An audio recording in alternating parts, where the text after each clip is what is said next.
Bueno, y tenemos el gusto de estar aquí en nuestros estudios con Guillermo Ocao. Él es historiador. ¿Cómo le va? Muy buenos días. Hola, muy buenos días. Bueno, la idea un poco, Guillermo, es contarle a todos los que nos siguen a través de la televisión pública en todo el país, un poco de la historia, ¿no? Repasar un poco cómo se llegó a la Declaración de la Independencia del 9 de julio hace 201 años. Sí, un proceso que se inició en 1810 con la Revolución de Mayo y que, bueno, después de 6 años de idas y venidas, por fin, el 9 de julio en Tucumán se declara la independencia, pero bueno, hubo un montón de contratiempos en el medio en el que hubo luchas internas, pujas, miedos, porque en España estaba todavía el rey prisionero hasta 1814. Y bueno, en julio por fin se declara independencia después de un congreso que empieza a sesionar en marzo, que se convoca en Tucumán porque Buenos Aires estaba realmente muy mal vista por el interior del país. Y bueno, el 9 de julio, al fin y al cabo, después de que el 6 de julio hubo una reunión secreta en la que estuvo Belgrano con los congresales y les dijo la situación de Europa y les dijo, bueno, hay que declarar la independencia. ¿Y cuál fue la actitud de la corona española en ese momento? ¿Reticente? ¿Sabía lo que se venía? Sí, sabía lo que se venía y además fue, bueno, la declaración de guerra frontal, ¿no? Es decir, porque además la declaración de la independencia no fue solamente de las Provincias Unidas del Río de la Plata o de las Provincias Unidas del Sur, como se decía hasta ese momento. Es el primer acta de declaración en la que se dice de América del Sur.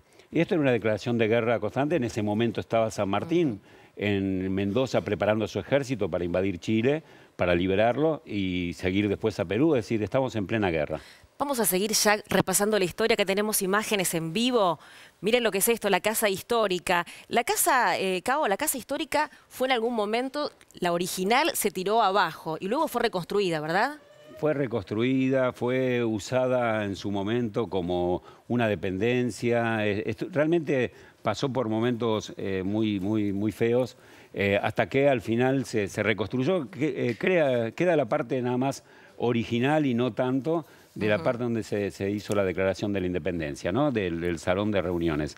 Pero sí, la casa fue maltratada y abandonada durante todo un siglo. Recién a principios del siglo XX fue reconstruida y puesta a punto, como en valor, como se dice ahora, como la podemos visitar. Bueno, bienvenido sea porque es un monumento histórico de la Argentina, sin duda, ¿verdad? Sí, por bueno, le damos supuesto. la bienvenida también a Liliana Varela, que está con nosotros, también historiadora. Liliana, ¿cómo está? Muy buenos días. Muy bien, muy buenos días, escuchando a Guillermo, haciendo esta síntesis de cómo llegamos al 9 de julio. Y a propósito de su presencia, le pregunto, ¿qué rol tuvieron las mujeres en aquel momento, en esta declaración de la independencia? ¿Un rol más bien pasivo? ¿Cómo fue? No, las mujeres siempre tenemos un papel activo, aunque no quedamos demasiado escritas en la historia. Eso es cierto.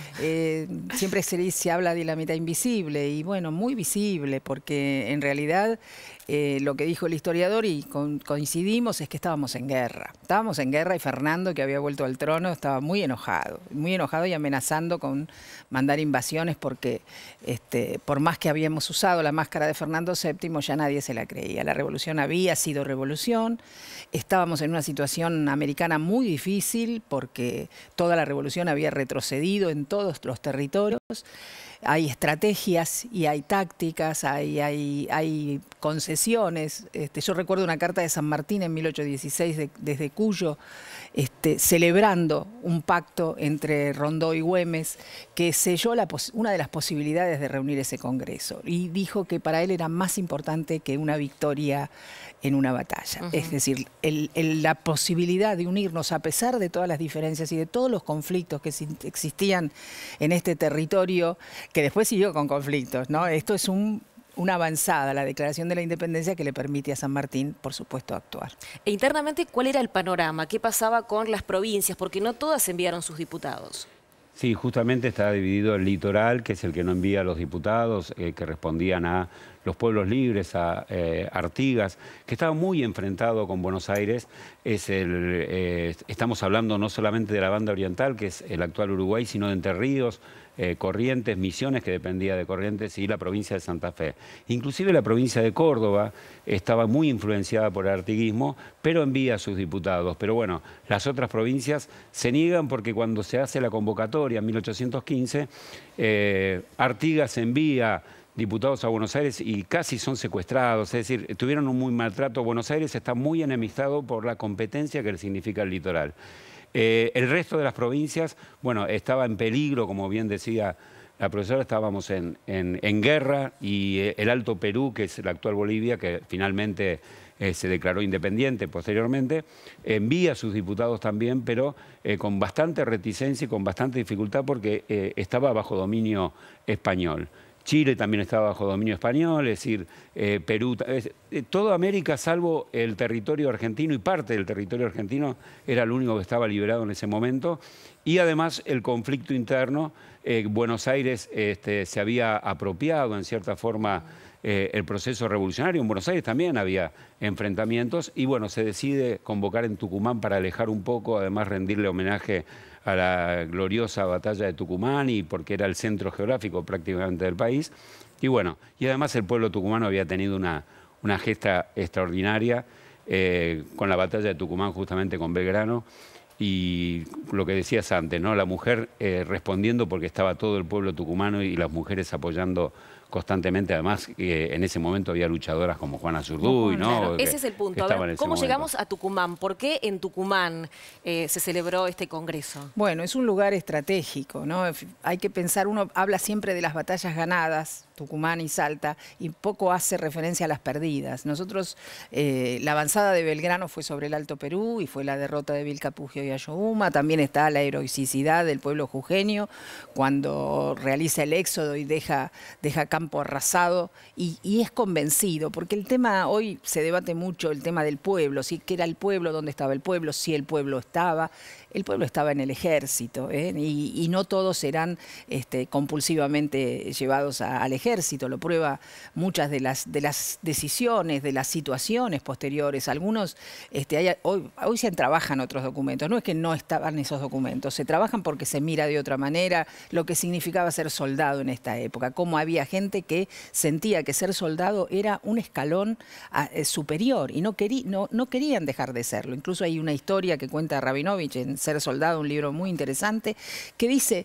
el padre lo llama porque está enfermo y el soldado dice, no, mi padre no está enfermo, miente sobre la edad, yo quiero seguir siendo soldado. Esta convicción tenía que ver también con un ascenso social. Fíjense que ahí había negros, había pardos, bueno, en el ejército de San Martín había huarpes, es decir, había una mixtura y había muchos chilenos en el ejército de San Martín, cosa que a veces la historia, uno a veces piensa que la historia siempre ha sido utilizada, pero habría que procurar mirar aquellas cosas que valieron la pena, ¿no? Este tema de siempre enfrentados con Chile, y justamente ese ejército fue un ejército chileno. Cuando Chile es arrasada por los realistas, los chilenos cruzan para este lado y van a integrar el ejército de San Martín. Así que realmente uno tiene que pensarlo, ¿no? Lo que pasa es que después los historiadores o los estados eligen sus héroes para consolidar ese estado, y a veces uno se pregunta por qué San Martín y no Higgins, cómo le iban a dar a San Martín, un argentino, el nombre de padre de la patria, pero en Perú se lo dan, así que uno tiene que ver que en general muchas veces son esas construcciones, ¿no?, posteriores. Recomiendo un documental de Canal Encuentro que está mostrando esa visión chilena y argentina de este cruce de los Andes, que tiene tanto que ver con esto, porque San Martín presionaba, y hay una famosa frase de Godoy Cruz que le dice a San Martín, cuando San Martín lo apura, mire, la independencia no es soplar y hacer botellas, y San Martín le contesta que es más fácil que se hagan botellas era más fácil declarar la independencia que se sople ninguna botella en América del Sur, y lo logra. Bueno, lo cierto es que para llegar a la declaración de la independencia, que fue el 9 de julio, las sesiones comenzaron mucho tiempo antes, ya en marzo. 24 de marzo. 24 Exacto. de marzo, exactamente. ¿Y qué temas se trataron en el Congreso? ¿Cuáles fueron los temas que llegaron a Tucumán? Bueno, los temas más importantes, se discutió muchísimo. Primero, cuándo empezar, si tenían que estar todos los diputados, no tenían que estar los diputados. Al final se elabora, se fija un documento, porque había, los diputados de Buenos Aires están quejándose porque dicen que no hay que llevar lo único que había que hacer era declarar la independencia y dictar una constitución. Lo más importante para ellos era buscar una forma de gobierno para unificar al país. Entonces las discusiones hasta julio tienen que ver con eso, hasta que se elabora una comisión, se forma y elabora una serie de puntos esenciales, entre los cuales figura la Declaración de la Independencia, por supuesto, pero, por ejemplo, se habla del tratamiento a los aborígenes en el famoso punto 15, que habla de esta declaración que es casi un premonitoria, de la situación de los aborígenes y la entrega de tierras de los pueblos originarios, del maltrato que había. Después también se toma el tema de la unidad como algo fundamental, porque en ese momento, vuelvo a insistir, que estaba dividido, el litoral estaba prácticamente enfrentado, a pesar que tenía las mismas ideas. Eso es lo gracioso, porque casi Artigas había hecho prácticamente una declaración de la independencia de estas provincias, los libres del sur, la Confederación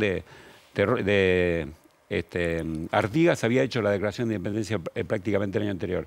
Entonces son muchos los temas, e inclusive después de la declaración de la independencia se aprueba la bandera, que todavía no se había aprobado, se empieza a discutir el traslado del Congreso a Buenos Aires, y sobre todo se discute la forma de gobierno que había propuesto Belgrano, ¿no? Que era una monarquía al estilo inglesa, parlamentaria, pero con la presencia de un descendiente de los incas como monarca, ¿no? Una cosa que fue muy rechazada después por Buenos Aires y por todos en definitiva, pero en ese momento hasta la posición de Belgrano que tuvo el 6 de julio, 3 días antes de la declaración de la independencia, que fue fundamental, se empezó a discutir inclusive ese tema de la Constitución, pero bueno, se fue borroneado todo esto con la urgencia para trasladar el Congreso a Buenos Aires.